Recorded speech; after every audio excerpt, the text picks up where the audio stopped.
Hello guys, আসসালামু আলাইকুম। আমরা এই বছরের প্রথম আম পাড়তে যাচ্ছি।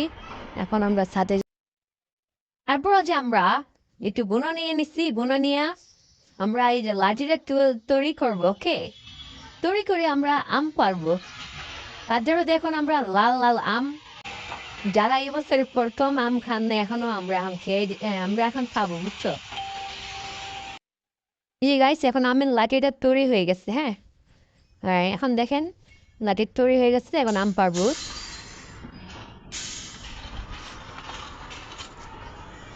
আগে প্রথম আমরা ছাদের থেকে কিছু পারবো, পরে গাছে উঠবো, উঠে আপনাদেরকে দেখাবো। ওকে, সবাই সাথেই থাকুন। দুইটা ম্যাঙ্গো পাইছি।